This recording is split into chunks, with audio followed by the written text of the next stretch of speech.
That was the truth everyone in Duskfall agreed on. From the oldest elder sitting by the fire, to the youngest child chasing rabbits near the fence, they all knew the boy with the cold eyes and the empty spirit mark was nothing. He was not a warrior. He was not a scholar. He was not even a proper member of the pack. He was just Kaelion, the boy who lived in the stables. The boy who ate last. The boy who did not matter. But the universe does not ask for anyone's opinion before it makes its plans. Kaelion was born on a stormy night, when the sky turned deep red, and the wind howled so loud that the old women of the pack covered their ears. His mother did not survive the night. His father, Elder Drav Ashveil, stood outside the small room where the baby cried and refused to go in. He did not hold the boy. He did not give him a name for 3 full days. When he finally did, it was without warmth, without ceremony, just a word dropped like a stone into still water. The pack seer, a thin woman named Yora who smelled of dried herbs and old smoke, examined the infant and announced that his spirit was dead. No wolf lived inside him. No power moved in his blood. He was, in the language of their people, a blank, a body with no soul mark, no destiny, no future worth speaking of. The pack accepted her words, the way they accepted rain. Without question. So Kaelion grew up invisible. He was given the work that no one else wanted. Cleaning the floors before sunrise, hauling water from the frozen river in winter, mending the split wooden fences with hands that were always too cold and never quite healed. He slept in the corner of the stable on a thin mat. He ate whatever was left after everyone else had finished. No one taught him to read. He taught himself, slowly, from books that the pack scholars had thrown away. No one trained him to fight. He trained himself, alone in the dark behind the stable, punching the thick trunk of an oak tree, until his knuckles bled, and then healed, and then bled again. He never cried where anyone could see him. That was his only rule. The ceremony of claiming happened every year when the young wolves of the pack turned 16. One by one, they stood in the stone circle at the center of the village, and their wolf spirit came forward to claim them. The night would fill with light, and the young wolf would shift for the first time, powerful and bright, and the pack would cheer. It was the most celebrated night of the year. When Kaelion's name was called, the crowd went quiet in that particular way that people go quiet when they expect to be embarrassed on someone else's behalf. He walked to the center of the circle without hurrying, without looking at the ground, without showing them anything. He stood very still. He waited. Nothing happened. The crowd did not cheer. Some people laughed. Some shook their heads. The pack's alpha, a broad and loud man named Corvith, stood up from his seat and announced in a voice that carried across the entire village that Kaelion Ashveil was confirmed as a blank. Stripped of even his lowest rank, no longer a proper member of the pack. The judgment was final. The crowd accepted it. Kaelion looked at his father across the crowd. His father was looking at his shoes. He walked out of the stone circle and did not look back. A year later, he was banished entirely. The reason was simple. 3 of the pack's senior warriors had cornered a young Omega girl named Sela during a training drill, and were hurting her. Kaelion walked past, heard her frightened voice, and walked in. He had no wolf, no power, no right to intervene by the pack's rules. He had only his fists, the years of training alone in the dark, and a cold fury that did not know how to back down. He put all 3 warriors on the ground. None of them got up quickly. Alpha Corvith called it disobedience. He called it a disruption to pack order. He pressed the Exile mark, a hot iron brand, into Kaelion's left forearm in front of the entire pack. Sela stood in the crowd and watched with wide, wet eyes. She could not speak. She would face the same punishment if she did. Kaelion's father did not come to the ceremony at all. He walked south alone, into the Ashenwild, a vast stretch of dead trees and cold fog that no pack claimed, because everyone who entered it went mad or did not return. He was 17 years old. He had a knife, a water skin, and nothing else. The wind at his back felt like the world giving him one final push away. The Ashenwild was every bit as dangerous as the stories promised. The trees were black and twisted. The ground swallowed sound, so that even his own footsteps seemed to disappear. Strange shapes moved in the fog at night, and the cold cut through any coat like it had a personal disagreement with warmth. In the first month alone, Kaelion nearly drowned crossing a flooded river, nearly starved when the game vanished for 2 weeks, and suffered a fever so severe that for 9 straight days he could not tell the difference between sleeping and waking.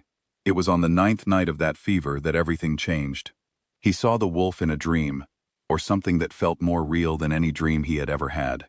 He was standing in an open space where the sky was dark and still, and the ground had no color, and before him sat the largest creature he had ever seen. It was a wolf, but not like any wolf from the pack stories. This one was ancient. Its fur was the gray-white of ash. Its face was covered in old scars. Its eyes burned like coals deep underground, slow and steady, and full of enormous patience. The wolf did not speak. It simply walked forward, lowered its great head, and pressed its forehead gently against Kaelion's chest. The world cracked open. He woke with the fever completely gone.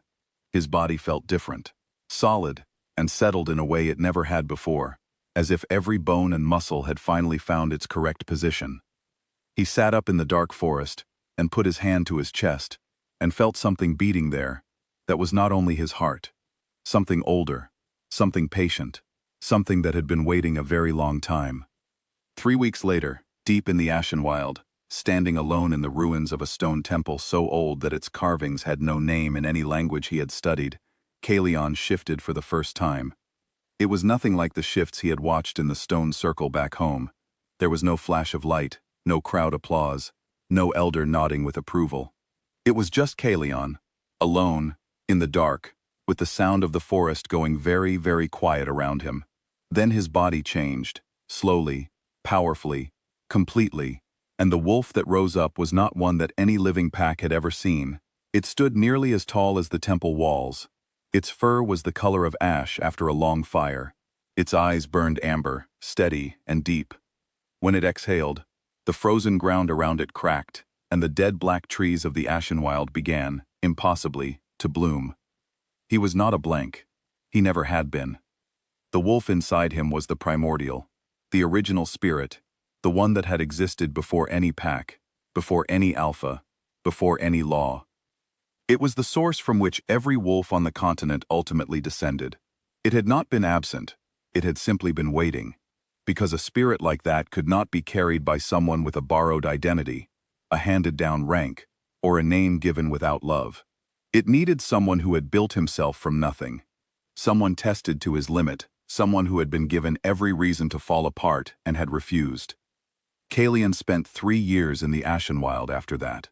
He learned to control his primordial form completely, to shift between human and wolf as easily as breathing, to manage the enormous energy it carried without letting it overwhelm him. He studied the ancient carvings on the temple walls and decoded a language no one alive could read. In that language, he found the original laws of all wolfkind, the rules of sovereignty, territory, leadership, and justice that had governed the world 4 centuries before the packs fractured into their current, quarreling shape. And in those laws he found a title, Alpha King, not a regional leader, not the strongest fighter in one territory, a king of all lands, all packs, all wolves. A title that had been empty for 400 years, waiting for the return of the Primordial. During those 3 years, others found their way to him. Not many, and not all at once, but one by one, the unwanted arrived at the edges of the Ashenwild, and were drawn by something they could not explain toward the blooming stone temple at its heart. A warrior named Theron came with a hand that had been crushed in punishment and healed badly, leaving him unable to grip a sword. A scout named Mira came after her pack, traded her to settle a land debt, as if she were an object and not a person. A young Omega boy named Finn came last, small and frightened, having run 3 days without stopping from a pack that intended to use him in a ritual he had no voice to refuse. Kaelion did not build a pack. Packs had rules about rank and blood and worthiness, and he had no interest in any of that. Instead, he made something older, a vow bond, a circle of people who had chosen each other freely, without condition. Theron, Mira, Finn, and eventually, the small, fierce family that the Ashenwild had given him in place of everything Duskfall had taken. When Kaelion turned 21, he walked out of the Ashenwild and back into the wider world. The world had not been still in his absence. 3 powerful alpha factions had gone to war over land, pulling neutral packs apart in the process. Villages had burned. Families had been separated. Omegas, the lowest-ranked wolves, the ones with the least power and the least protection, were being used as labor and as bargaining pieces, traded between packs, the same way Mira had been. The three warring alphas each believed they would win. None of them had any intention of stopping. Kaelion did not send a letter. He did not announce himself. He simply walked, with Theron at his right shoulder and Mira at his left, and Finn a few paces back, straight into the center of the largest battle, a wide, flat plain where two armies faced each other like walls of muscle and fury, and he shifted. Both armies stopped, not because they were afraid, though they were. They stopped because every wolf in that field felt something move inside them that they had no name for, a deep, blood-level recognition, like hearing a sound from your earliest childhood that you had forgotten you remembered. Something ancient in them knew what stood before them, even if their minds did not. The war ended that afternoon. Alpha Corvith of Duskfall was among the faction leaders present.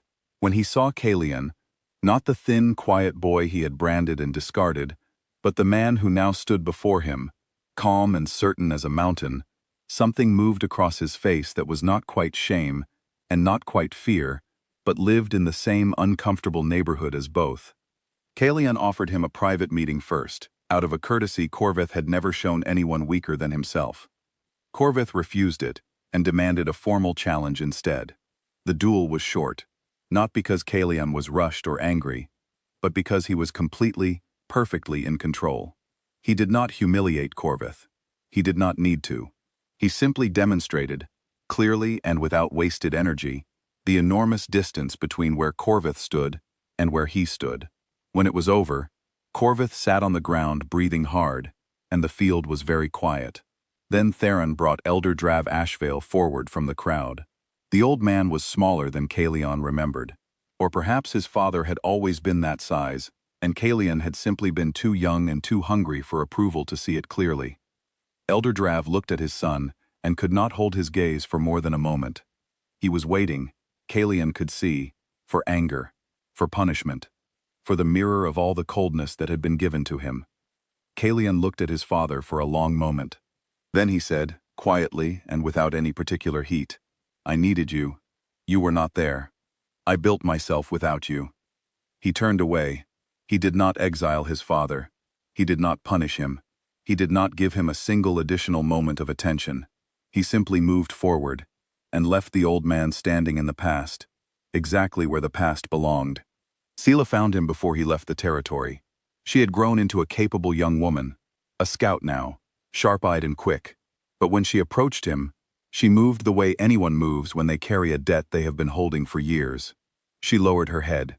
"Don't," Kaelion said gently. He lifted her chin with one finger. "You don't bow to me." I remember who stood in that crowd and did not look away. He offered her a place in his vow bond. She said yes without hesitating. The grand convocation was called 6 weeks later.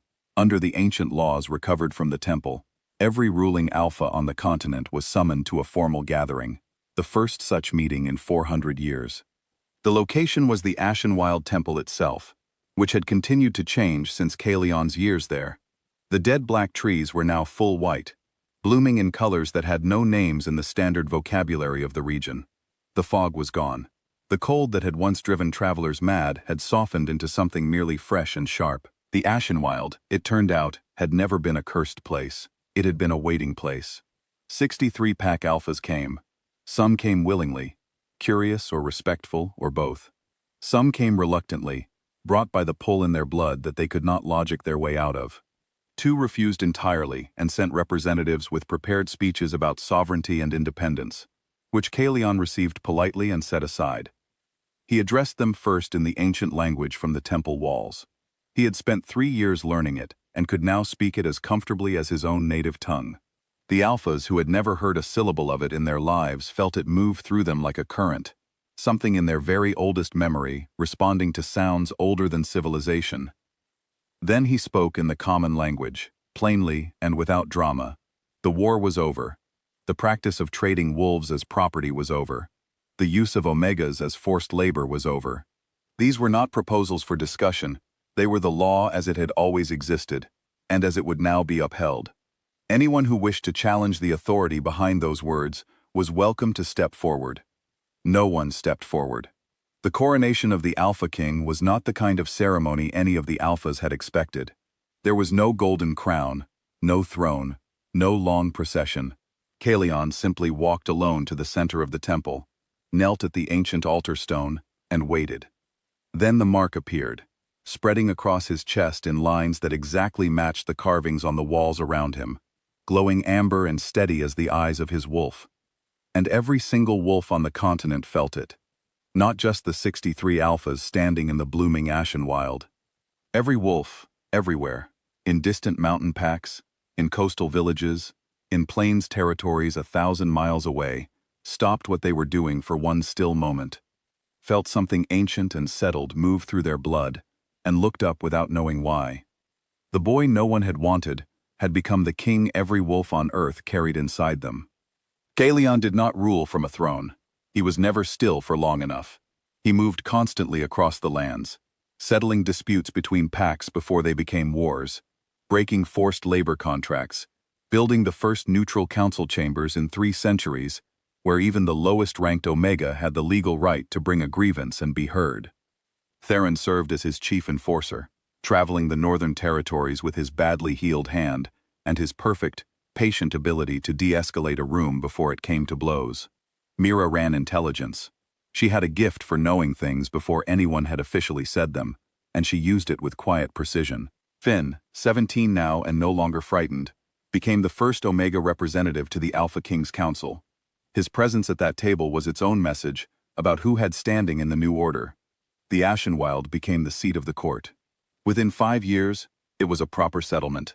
Workshops, libraries, a training ground, a market, homes with warm fires and children who grew up without knowing what it felt like to wonder if they mattered.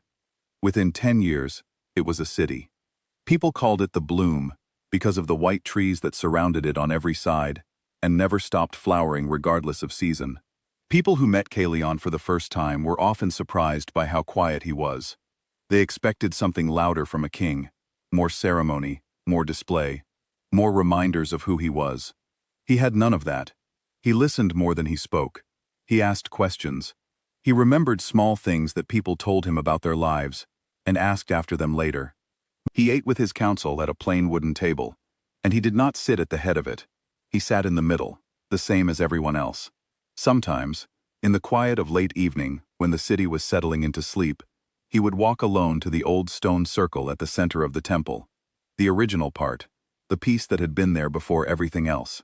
He would sit in the dark with his wolf, that vast and ancient and patient presence that had been waiting inside him through every cold morning, and every meal he ate alone, and every night he told himself he was still standing, and it still counted for something. And sitting there, in the place that had once been cursed, and was now alive and full of light, he felt, for the first time, without qualification, without waiting for someone else to confirm it, that he was exactly where he was always meant to be.